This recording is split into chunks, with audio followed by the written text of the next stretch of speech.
And then we'll be very gently moving on to play with these methods a little bit more. And again, probably more in the context of recalling the foundational aspects of these practices. When loving kindness is introduced, when it's taught or shared formally, in many traditions, including that of Tibet, it is often explained in terms of its definition, in terms of its opposites, in terms of its proximate conditions or proximate causes, and in terms of the sequencing of objects.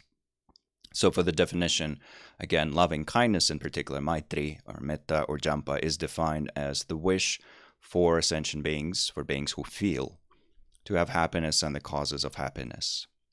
And this last bit, again, with regards to the causes of happiness, is particularly added in particular by the Tibetan tradition, and it's added with the idea that if we think about causes, we might actually stimulate our wisdom, our understanding of how happiness in all of its multiple forms arises interdependently in reliance on very specific causes and conditions.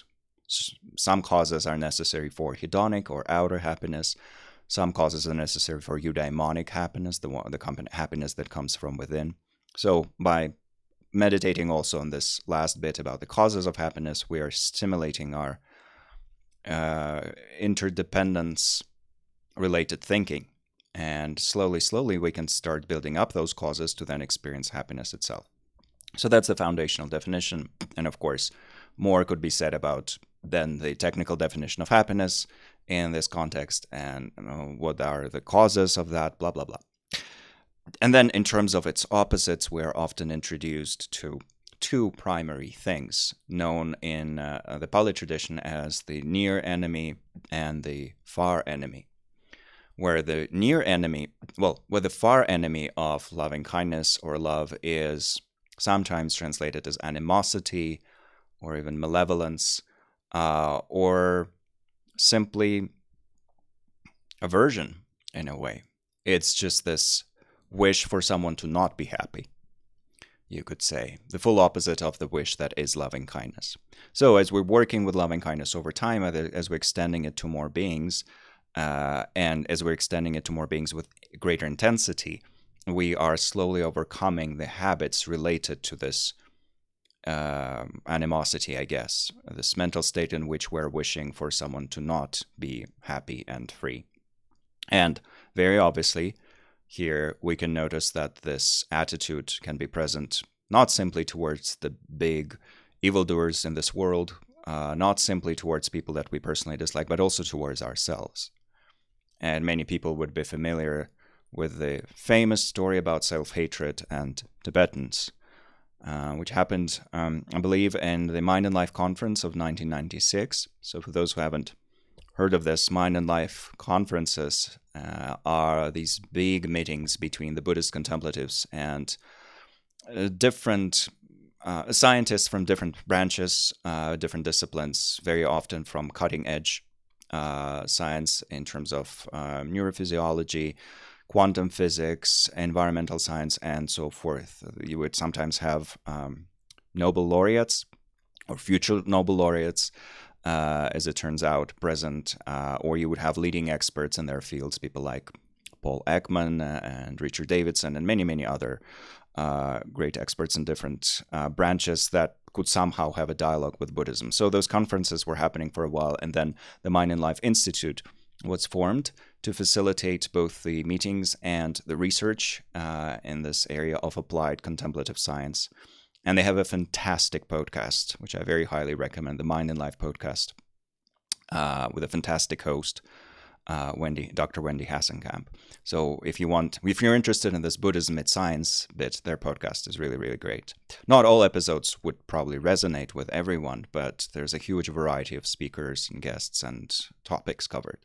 So in one of those conferences, I think, again, 1996, but I might be wrong with the year, the Dalai Lama, His Holiness the Dalai Lama, was having a meeting with scientists and some Western meditation teachers, and a very popular teacher of loving kindness in particular, and also mindfulness in general, Sharon Salzberg, whose books on loving kindness are spectacular, asked His Holiness a question about self-hatred, saying, basically, I've been teaching loving kindness meditation to Westerners for a while, and it seems like many of them are struggling with this very first bit where you're supposed to extend loving kindness to yourself.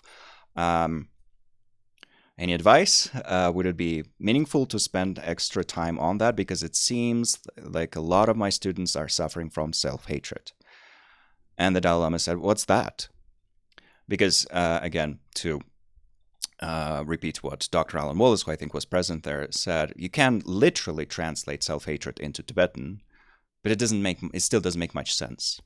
It's just a technical translation of self and hatred, but what does it feel like? What are you talking about? How can someone hate themselves? So after a little bit of a confabulation with the translators, the Dalai Lama said, oh, fascinating. Is that really a thing that you guys experience? Who here has ever felt that? And famously, every Westerner raised their hand and none of the Tibetans. Because at least until the occupation, at least until modern Tibet was invaded by the global civilization of today, that was just not on the emotional map for Tibetans. That was not really a part of their emotional landscape.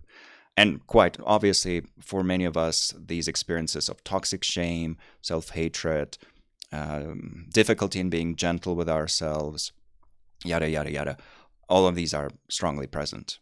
And it's sometimes because we are so insecure and hard on ourselves that we go into the opposite extreme of creating additional layers of arrogance and defensiveness, because we're very vulnerable on the insides. It's just so soft, that gooey part within ourselves. We feel that I must protect it by appearing to be more strong and independent than I am. So the conclusion from that story was that yes, it is absolutely meaningful to spend extra time practicing loving kindness towards ourselves. And this is actually something that's substantiated by the traditional texts in many traditions, because in the Tibetan tradition, in one of the versions of the 7-point mind training, you find that recommendation to start with yourself, start practicing loving kindness towards yourself first. And then equally in the Pali tradition, in the writings of Buddhaghosa, who sort of wrote the main textbook for the Four Immeasurables that we're still relying upon, and that includes loving kindness. He suggests practicing loving kindness first towards ourselves, perfecting it, and then moving on to other objects in this sequence where we work with friends and strangers and eventually enemies. So it's kind of a very meaningful endeavor. On a personal note, I always say that my life is kind of divided into two parts. Before I did my first long-term retreat on loving kindness, which included a huge amount of time spent on myself, and after. And this is not to say I've perfected it in any way whatsoever, not at all, but it's just you pour those hours into that, and it really transforms your relationship with yourself and then with others by extension as well, because you're then showing up with it in a very different way, maybe with a bit more vulnerability amongst other things, but also with a greater confidence in your basic goodness. So something very meaningful. So that's what we're going to play with right now. Those stories, from Mind and Life and whatnot, are meant to inspire us to play with these practices and see whether over time, when we accumulate enough minutes and hours in them, they can bring about a meaningful transformation. So please find a comfortable stationary position that feels right now, and feel free to stretch first if you feel like it.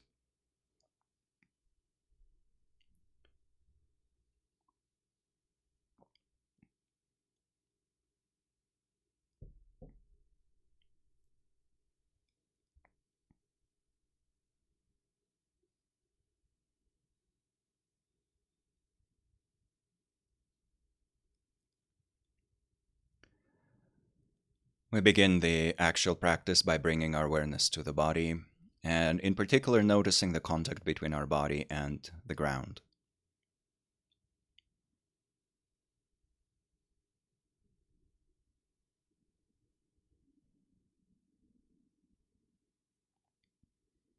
Noticing, if we wish, that the five elements of our body are an extension of the five elements of the planet itself. And if we wish, mentally inviting the nourishment and the inspiration.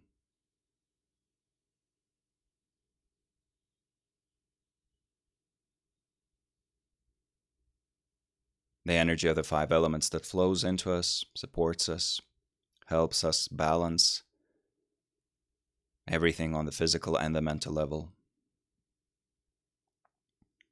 And amongst other things, helps us relax, find a greater degree of ease by releasing the muscle tension.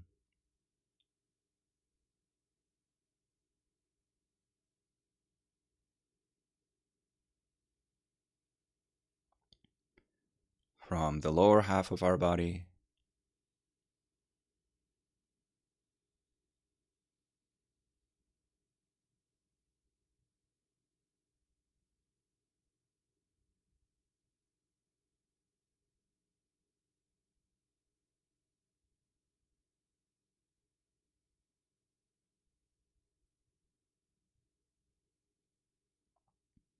from our midsection,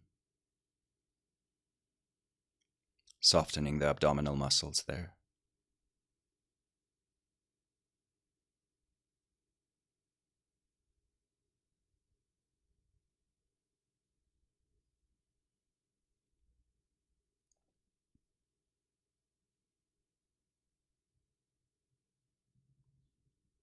And then from the upper half of our body,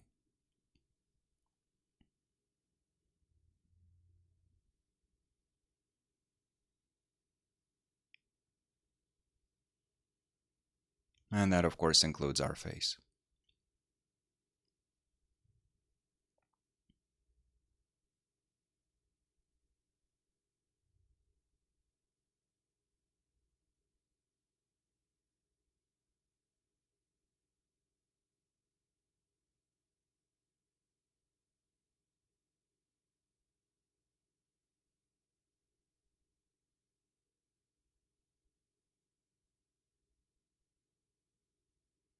Allowing our breath to move naturally,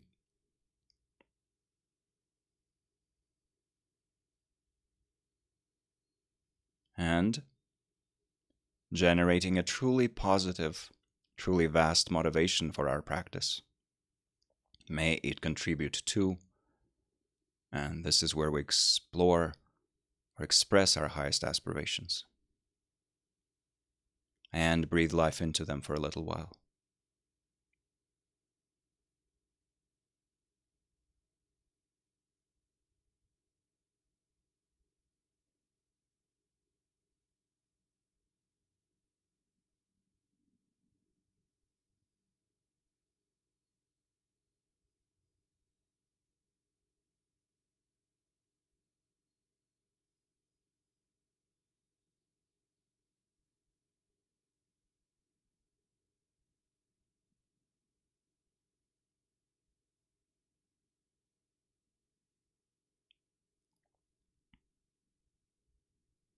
And then, for the main part of this practice, once again bringing our awareness to ourselves as a sentient being, as a person,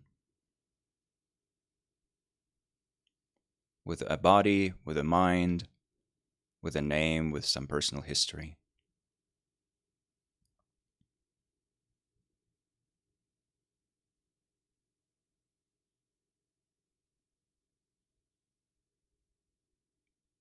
First, holding ourselves in tender, warm-hearted awareness, as if we were holding a puppy or a kitten or a baby. Just projecting that sense of caring and safety.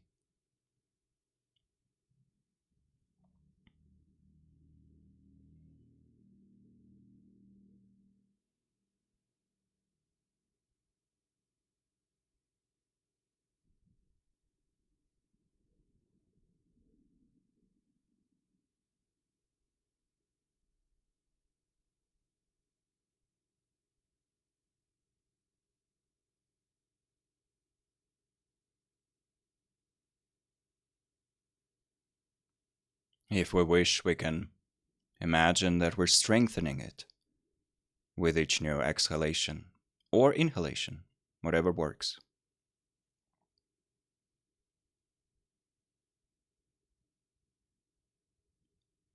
Making this field of tender awareness around ourselves more vibrant, more warm, more strongly experienced and felt.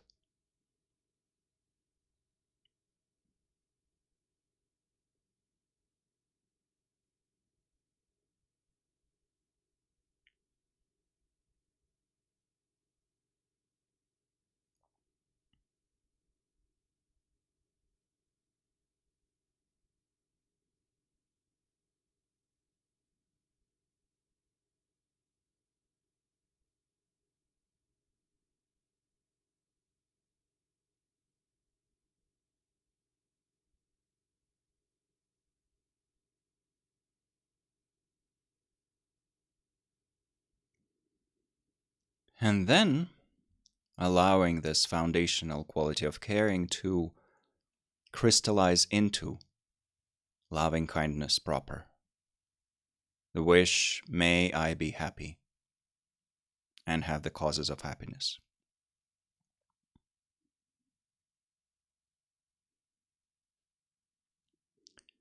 And if we want, if we wish, here we can instead offer to ourselves a sequence of wishes, using 3 or 4 phrases. For example, may I be safe, may I be healthy, may I be happy.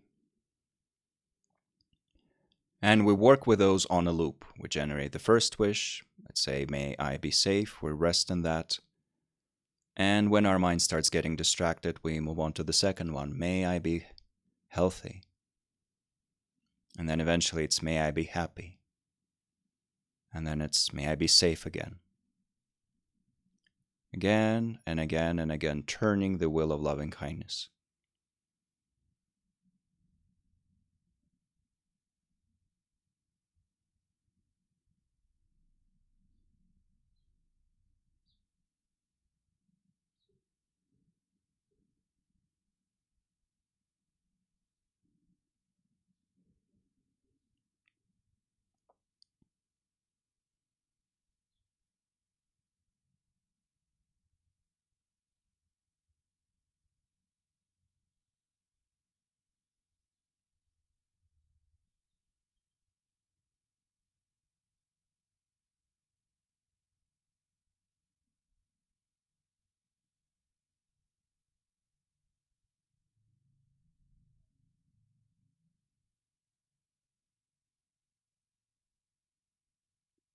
Safe, healthy, and happy.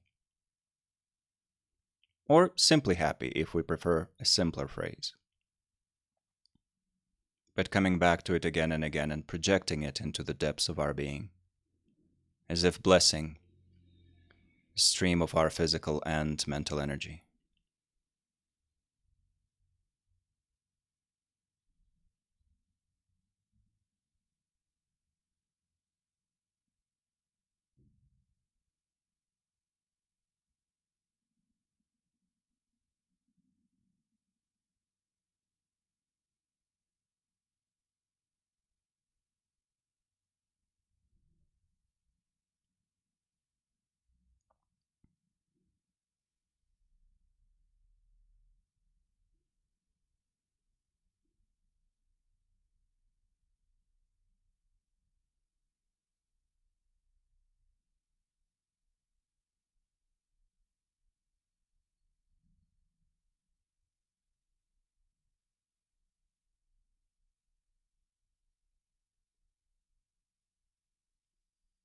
Again, our breath and even our touch can serve as allies.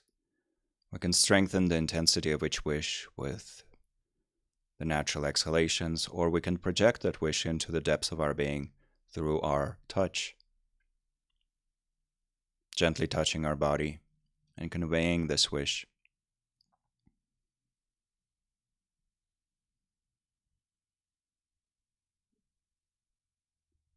And then just turning the will. Safe, healthy, and happy.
And then, eventually, releasing the wishes and the associated images to just rest in the afterglow of all that.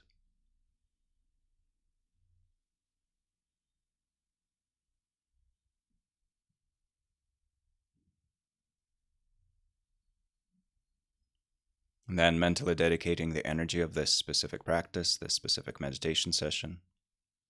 May it contribute to, and then we express our highest aspirations.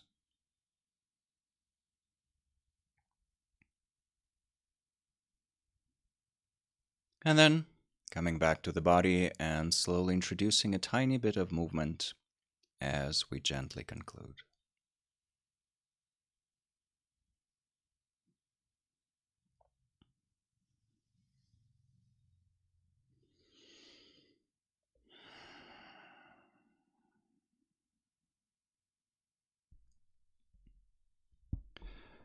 So this is just a moment to stretch once again before we do another meditation. And then another one, although that last one will be extra short. But while you're moving, I'll just share more nonsense from my side. It's just to feel the pause. And that's a couple of observations. One of them is that with these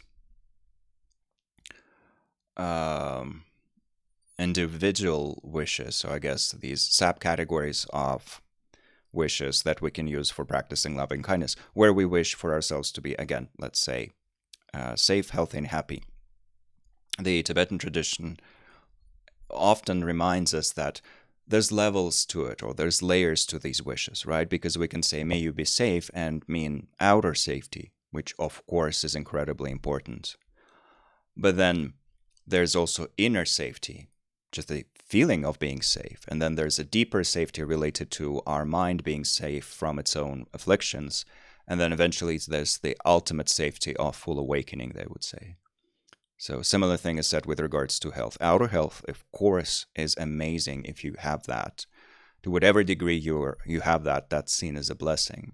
But then Buddhism would say, well, there's also our mind and inner balance.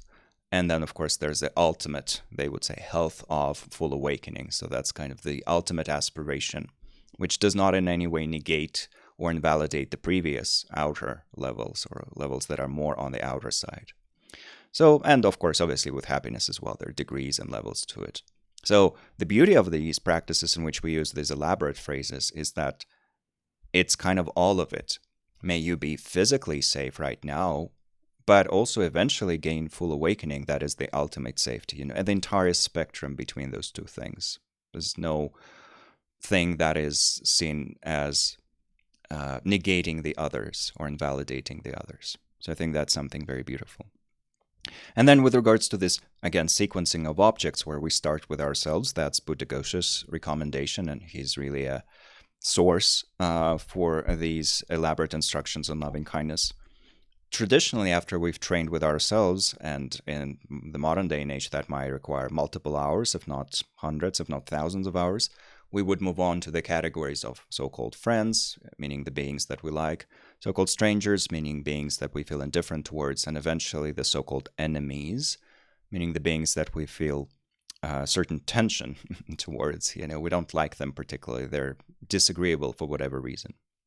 So that's the formal progression, and oftentimes people would train with these big categories in a formal retreat, or just in a very consistent daily practice. Because to work through each category, you need to meditate on that category a lot until it becomes very easy to generate loving kindness for all the friends, for all the strangers, and eventually for all the enemies. And that's where you enter all sentient beings, the biggest category. But I think there's a lot of value also in the less formal approach as well, in which we just extend loving kindness to, let's say, all the beings around us physically in a specific moment, or to all the beings that are somehow connected to us in visible and invisible ways in a particular situation. This approach is not discussed in these traditional texts for formal gradual training. But it is very important, I think, for just our day-to-day interactions with each other. So in this case, in this particular meditation that we're about to do, we'll use this informal approach of extending loving kindness to simply the beings that belong to the same communities as us.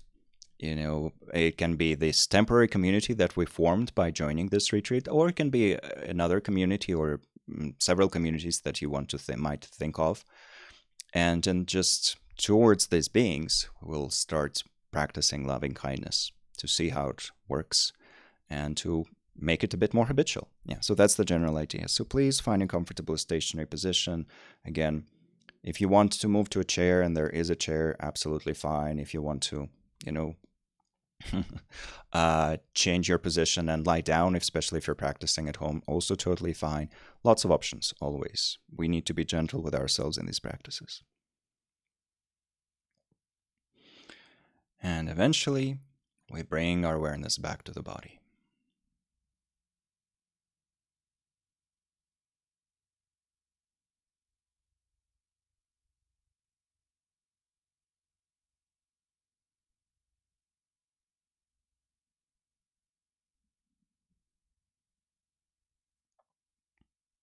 Reconnecting to our physical experiences in the present moment. And again, noticing, if we wish, the support of the ground beneath us.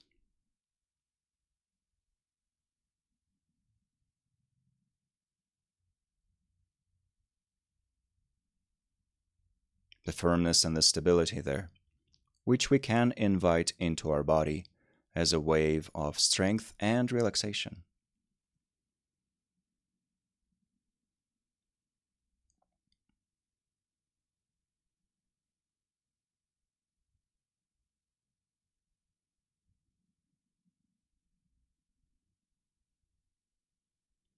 And so bringing this fusion of stability and tranquility, stability and peace into our feet and toes.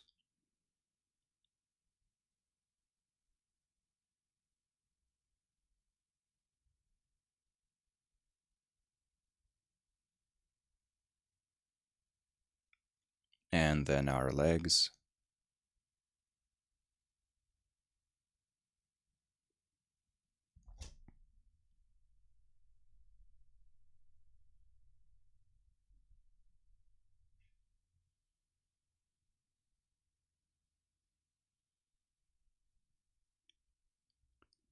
Our pelvic floor.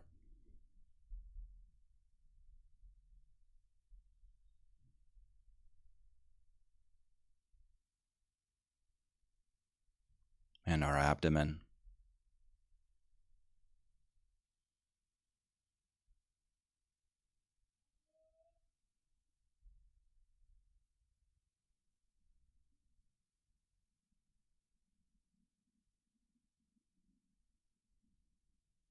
Then the whole upper part of our body.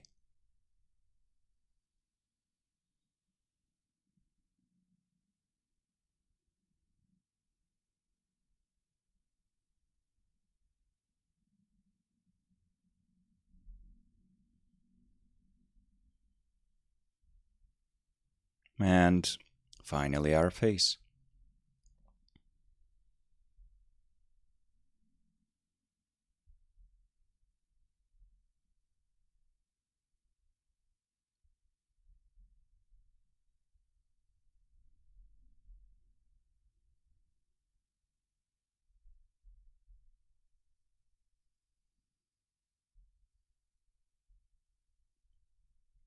Then extending our awareness to the entire body, noticing the overall dance of sensations there. Allowing our breath to move naturally.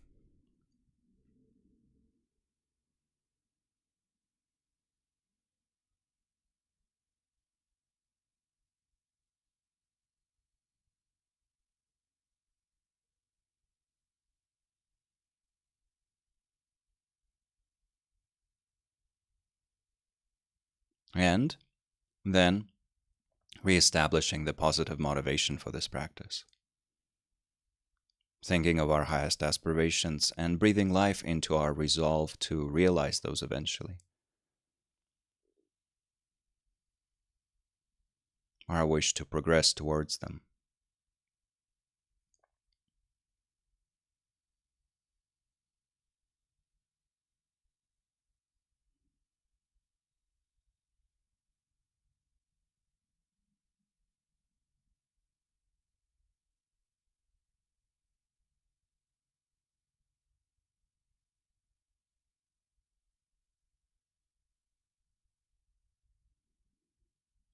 And then bringing our awareness to ourselves and offering ourselves some tenderness, warm hearted, caring attention.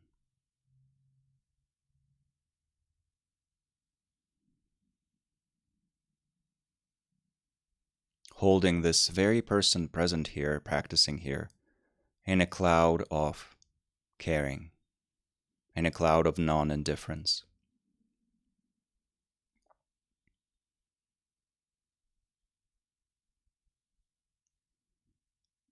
Almost in the spirit of how wonderful that you exist. I'm with you.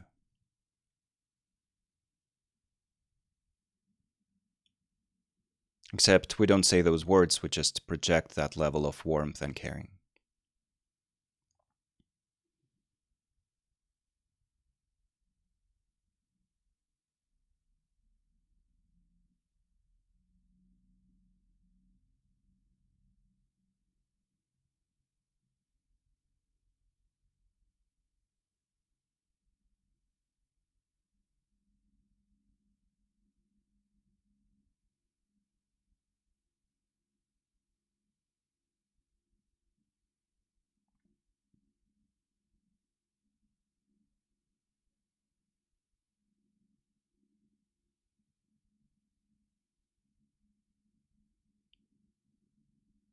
And then, on the basis of that, activating loving kindness as well. Wishing, may I be happy. Or may I be happy and have the causes of happiness.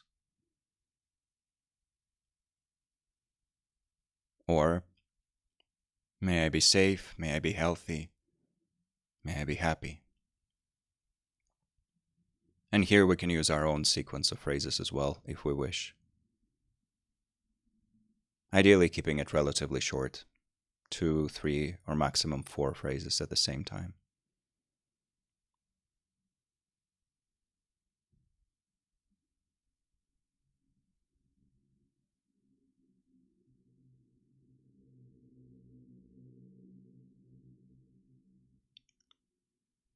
And then we rest in the meaning of the wish and regenerate the wish when necessary.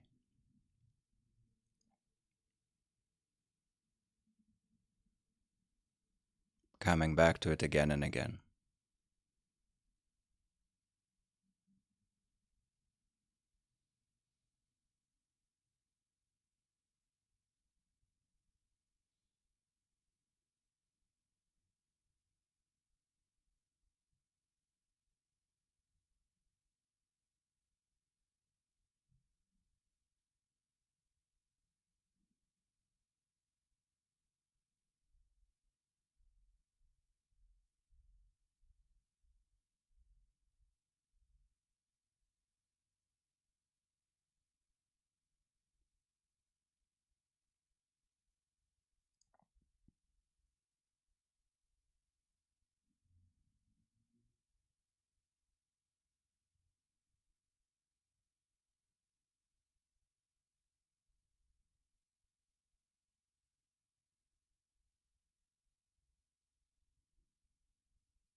May I be happy.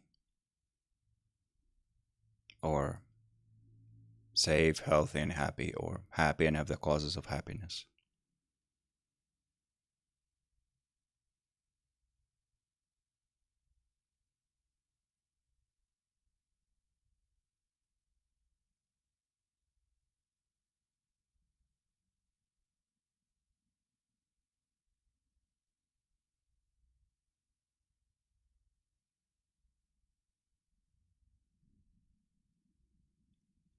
From this energy of wishing, we are weaving future positive interdependence, the interdependence that would lead us in the direction of happiness.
And then thinking of a particular community that we belong to. Again, this can be this informal community that's around us right now, but it can be a more formal community of which we are a part. A social group, a group of activists, a club, a local community.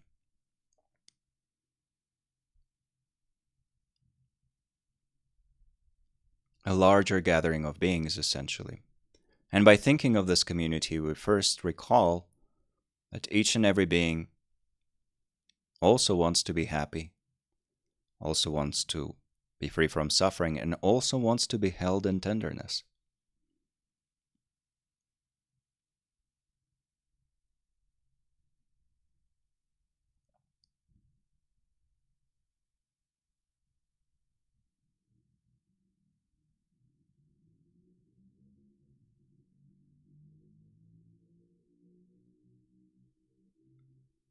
And so we offer them that tenderness. Or rather, we offer it to both ourselves and others as a community.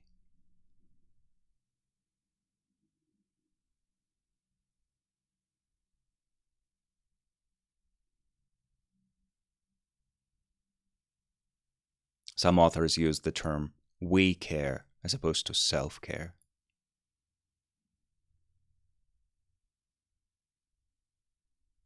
So we offer this we-oriented tenderness.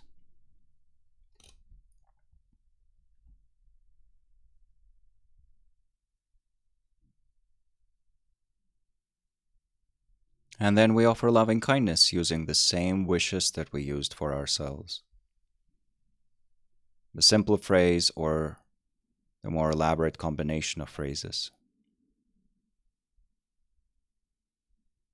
Except this time the pronoun is we. May we be safe. May we be healthy. May we be happy.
And just for a few moments, we extend it to all beings.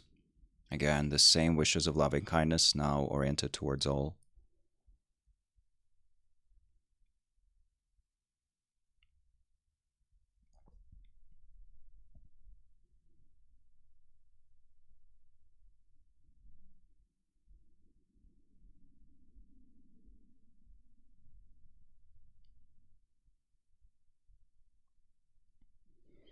And then we release it all to rest in a state of open spaciousness. Just experiencing the afterglow of loving kindness.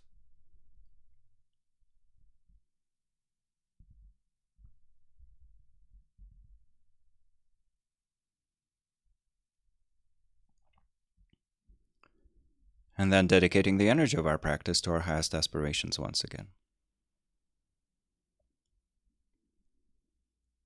Coming back to the body, introducing a tiny bit of movement, and slowly concluding the practice.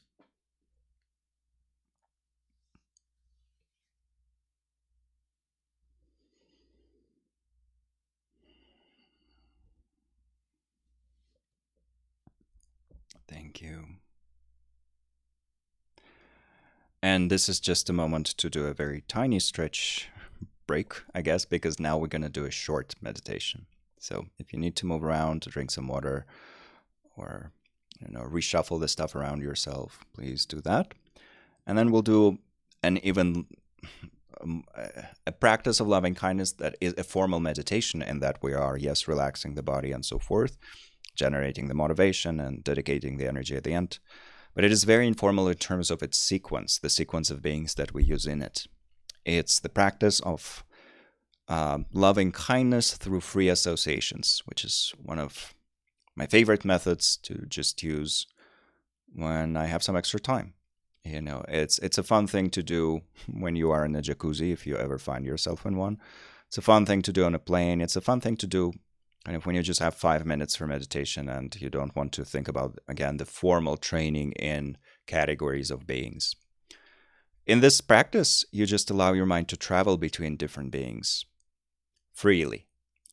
One being, would follow another. It's always a new sequence, obviously, because your mind will conjure these random associations for you.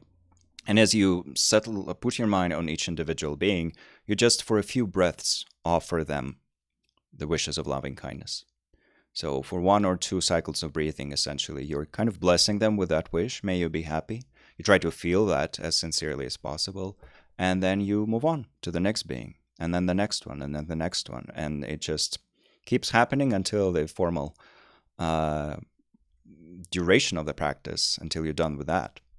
So we're just going to do this as a 7-minute meditation, which includes relaxation in the beginning and the conclusion. So please just find that comfortable position.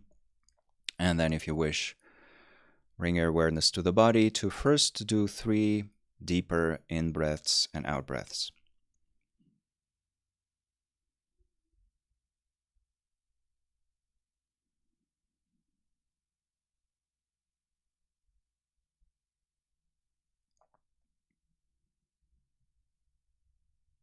Releasing all the tension. Feeling the connection between our body and the ground that's holding us.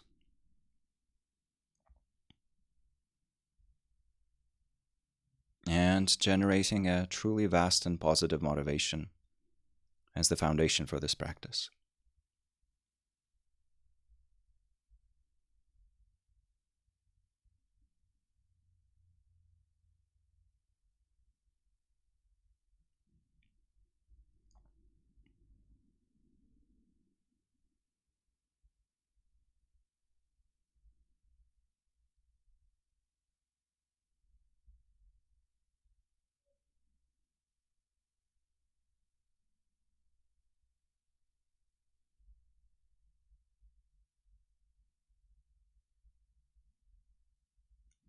And then bringing to mind any being.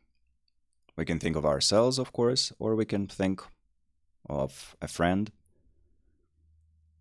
And then what we do for the next few cycles of breathing is just offering again a wish of loving kindness to this specific being.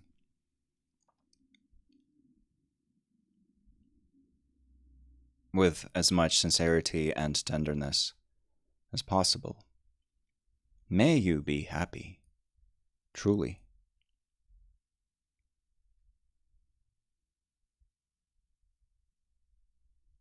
And then when we're ready, after a few cycles of breathing, allowing our mind to find a different being and offering the same wishes to them.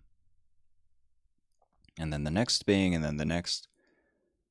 And in this manner, we're traveling between different beings, like a firefly, offering all of them this powerful unity of tenderness and loving kindness.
Then for just a few moments, offering the same wish to all beings.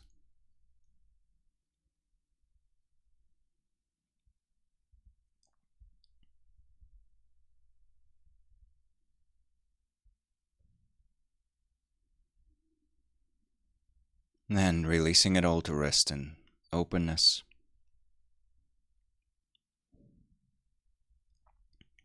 Mentally dedicating the energy of this practice to our highest aspirations.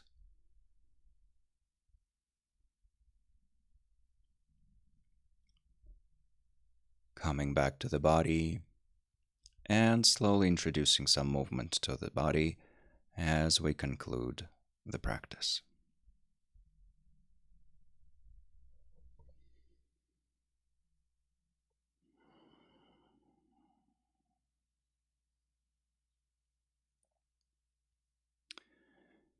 Thank you. I think that's a very easy and, in a way, very elegant approach.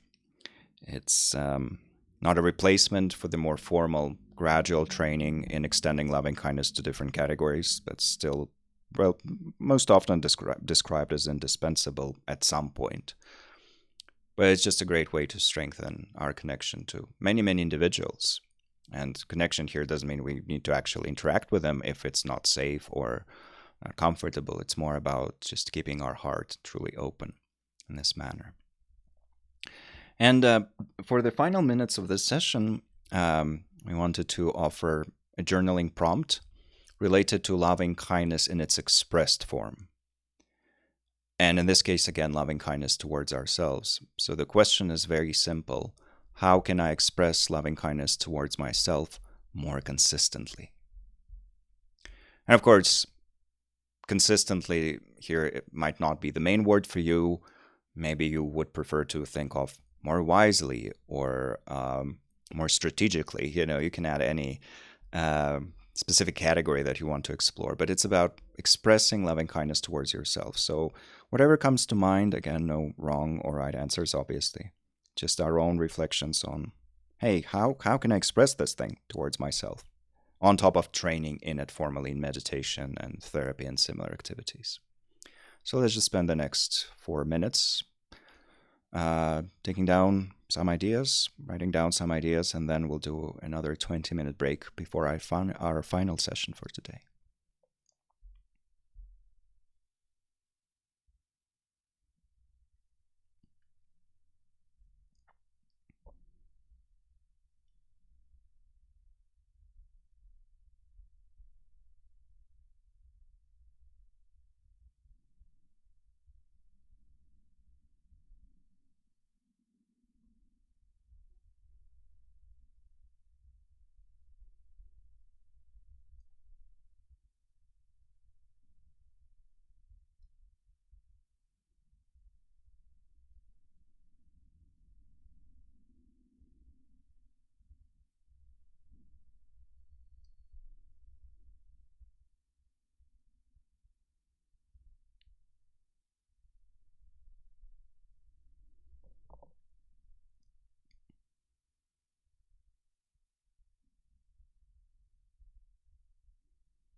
And so if you feel ready to take your break, please feel free to do so. No pressure to stay in the room, And we'll reconvene at, I guess, 3:20 London time. I'm very confused about the time zones right now, but I think, yes, it's 3:20 London time. We'll reconvene, we'll practice some more, we'll share our final aspirations, and then we'll conclude and say goodbye to each other. So enjoy your break, and we'll see each other very soon. Thanks so much.